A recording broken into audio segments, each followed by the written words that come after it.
ایک دن حضرت سلیمان علیہ السلام کی سواری کسی جنگل میں سے گزر رہی تھی کہ راستے میں انہوں نے دیکھا کہ ایک بوڑھا آدمی لکڑیاں کاٹ رہا ہے۔ اس مشقت سے اس کا پورا جسم پسینے سے شرابور تھا۔ حضرت سلیمان علیہ السلام کو اس بوڑھے آدمی پر بڑا ترس آیا۔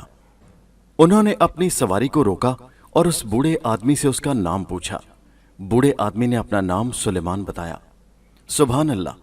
بے اختیار حضرت سلیمان علیہ السلام کی زبان سے نکلا، ایک سلیمان کو اللہ پاک نے اتنا بڑا بادشاہ بنایا، جبکہ دوسرا سلیمان بڑھاپے میں لکڑیاں کاٹ کر اپنا پیٹ پالتا ہے۔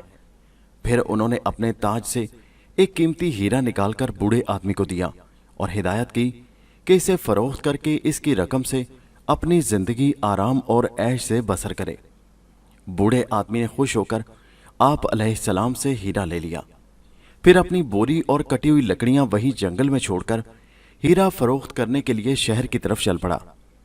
راستے میں وہ ہاتھ کھول کھول کر ہیرے کو بار بار دیکھتا جا رہا تھا کہ اچانک ایک چیل آئی اور ہیرے کو گوشت کا ٹکڑا سمجھ کر اس کے ہاتھ سے چھین کر لے اڑی۔ بوڑھے آدمی کو بہت افسوس ہوا۔ ناچار اس نے جنگل کا رخ کیا تاکہ وہ دوبارہ اپنے کام پر لگ سکے، کاٹی ہوئی لکڑیاں اٹھائے اور انہیں فروخت کر کے ان کی رقم گھر لے جائے۔ جب بوڑھا آدمی جنگل میں پہنچا تو دیکھا کہ بوری اور کٹی ہوئی لکڑیاں کوئی اٹھا کر لے گیا ہے۔ بوڑھا آدمی بہت پریشان ہوا کہ اب گھر کیا لے کر جاؤں گا اور بیوی بچوں کو کیا کھلاؤں گا، وہ تو بھوکے پیاسے بیٹھے ہوں گے۔ انتہائی پریشانی کے عالم میں اس نے فیصلہ کیا کہ رات جنگل میں گزار دی جائے۔ دوسرے دن صبح صبح اس نے لکڑیاں کاٹنی شروع کی۔ اتفاق سے حضرت سلیمان علیہ السلام کی سواری پھر ادھر سے گزری۔ انہوں نے بوڑھے آدمی کو جو پھر لکڑیاں کاٹتے دیکھا تو بہت حیران ہوئے۔ جب بات چیت ہوئی تو اس بوڑھے آدمی نے ان کو اپنی بدقسمتی کی کہانی سنائی۔ حضرت سلیمان علیہ السلام نے اپنے تاج سے ایک اور ہیرا نکال کر اس بوڑھے آدمی کو دیتے ہوئے فرمایا کہ اب اس کو احتیاط سے رکھنا۔ بوڑھے آدمی نے اس مرتبہ ہیرے کو اچھی طرح مٹھی میں دبا لیا اور سیدھا اپنے گھر کی طرف چل نکلا۔ اس کے گھر کے راستے میں ایک دریا آتا تھا جو وہ ایک چھوٹی سی کشتی میں بیٹھ کر پار کرتا تھا۔ اس روز اتفاق سے دریا میں پانی زیادہ تھا۔ پھر طغیانی آئی اور کشتی ڈوبنے لگی۔ اپنی جان بچانے کی فکر میں ہیرا اس کی مٹھی سے نکل کر دریا میں جا گرا۔ بوڑھے آدمی کو بہت افسوس ہوا۔ اب گھر جانے کے بجائے اس نے دوبارہ جنگل کی راہ لی اور پھر لکڑیاں کاٹنے لگا۔ اتفاقاً حضرت سلیمان علیہ السلام تیسری بار جب اسی جگہ سے گزرے تو دیکھا کہ وہی بد نصیب بوڑھا آدمی پھر بیٹھا لکڑیاں کاٹ رہا تھا اور بری طرح کانپ رہا تھا۔ حضرت سلیمان علیہ السلام اسے دیکھ کے بڑے حیران ہوئے اور پھر اس کا حال معلوم کرنے کے لیے رک گئے۔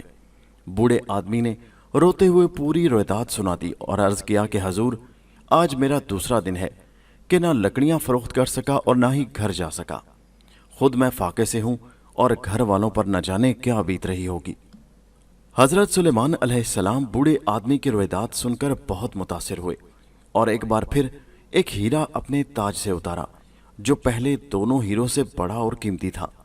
اس بوڑھے آدمی کو دیتے ہوئے ہدایت کی کہ اس مرتبہ اسے کسی ایسی جگہ پر رکھنا جہاں یہ ہیرا ضائع نہ ہو۔ بوڑھا آدمی پہلے ہی 2 مرتبہ چوٹ کھا چکا تھا۔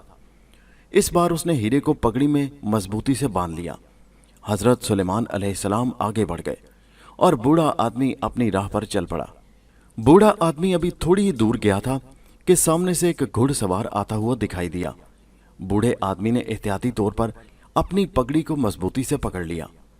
گھڑ سوار کو بوڑھے آدمی کی اس حرکت سے شک ہو گیا کہ ضرور اس بوڑھے آدمی کی پگڑی میں کوئی قیمتی چیز ہے جو اس نے چھپا رکھی ہے۔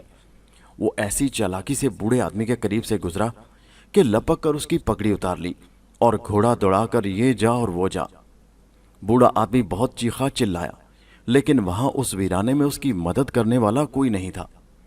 حضرت سلیمان علیہ السلام کی سواری ابھی اس بوڑھے کی نظروں سے اوجھل نہیں ہوئی تھی۔ ناچار بوڑھا دوڑتا ہوا حضرت سلیمان علیہ السلام کی سواری تک جا پہنچا اور چیخ چیخ کر آپ علیہ السلام کو دہائی دینے لگا۔